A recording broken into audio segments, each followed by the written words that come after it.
एहसास का उजाला। छोटे से कस्बे के एक कोने में अजय और सीमा की शादी को 15 साल हो चुके थे। अजय एक बड़े व्यापारी थे और सीमा एक साधारण गृहिणी। उनकी जिंदगी ऊपर से देखने पर परिपूर्ण लगती थी। बड़ा सा घर, गाड़ी और दो प्यारे बच्चे। लेकिन इन सभी चीजों के पीछे एक गहरी खामोशी थी। यह खामोशी सीमा के दिल में गूंजती थी, क्योंकि अजय, जो कभी उसका सबसे बड़ा सहारा था, अब उसके प्रति बेरुखी और उदासीनता दिखाने लगा था। अजय का दिन व्यापार में व्यस्त रहता, सुबह जल्दी उठकर काम पर जाना और देर रात थक कर लौटना, यही उसकी दिनचर्या बन चुकी थी। घर लौटने पर वह अक्सर फोन पर ही बिजनेस कॉल्स में उलझा रहता। सीमा, जो सारा दिन घर और बच्चों में उलझी रहती थी, अजय के साथ थोड़ी सी बात करने को तरसती। सीमा हर रोज अजय के लिए खाना बनाती, बच्चों का ध्यान रखती, घर को व्यवस्थित रखती। लेकिन उसे यह महसूस होने लगा था कि उसकी मेहनत और प्यार को अजय बिल्कुल अनदेखा कर रहा है। वह अक्सर सोचती, क्या मैं सिर्फ एक जिम्मेदारी बनकर रह गई हूँ? क्या मेरी भावनाएं अब उसके लिए कोई मायने नहीं रखती? एक दिन सीमा ने हिम्मत जुटाकर अजय से कहा, अजय, तुम्हें मेरे साथ वक्त बिताए कितना समय हो गया? क्या तुम्हें नहीं लगता कि हमारे रिश्ते में दूरी आ गई है?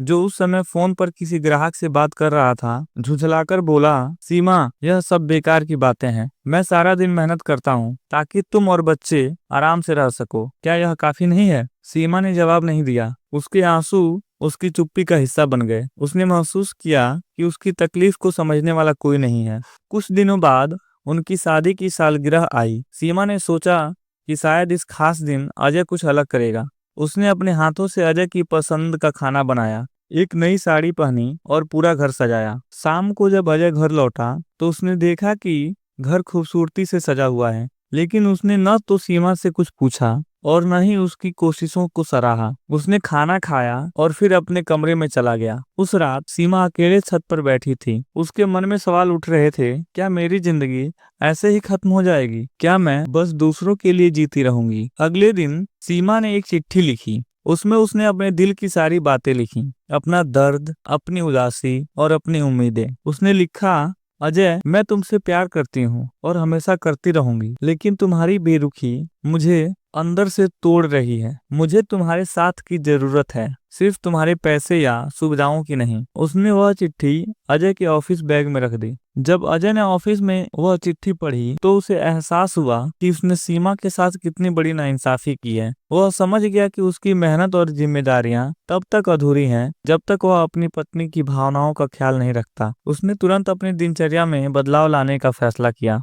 अगली शाम अजय ने ऑफिस से जल्दी छुट्टी ली। वह एक गुलदस्ता और सीमा की पसंदीदा मिठाई लेकर घर पहुंचा। उसने सीमा को देखते ही कहा, सीमा, मुझे माफ कर दो। मैंने कभी तुम्हारे दर्द को समझने की कोशिश नहीं की। मैं वादा करता हूँ कि अब से मैं तुम्हें और हमारे रिश्ते को पूरा समय दूंगा। सीमा की आंखों में आंसू आ गए। वह कुछ कह नहीं सकी, लेकिन उसके दिल में राहत और खुशी का अनुभव हुआ। अजय ने धीरे धीरे अपनी आदतें बदलनी शुरू की। वह अब सीमा के साथ समय बिताने लगा, बच्चों के साथ खेलता और हर छोटे बड़े मौके पर सीमा की मेहनत की तारीफ करता। समय के साथ अजय और सीमा का रिश्ता फिर से मजबूत होने लगा। अजय ने समझ लिया कि एक खुशहाल परिवार बनाने के लिए केवल धन और सुविधाएं पर्याप्त नहीं है, बल्कि भावनाओं और समय का निवेश भी जरूरी है। सीमा, जो कभी खुद को अकेला महसूस करती थी, अब एक नई ऊर्जा और आत्मविश्वास से भर गई। उसने महसूस किया कि प्यार और परवाह से हर रिश्ता संवर सकता है।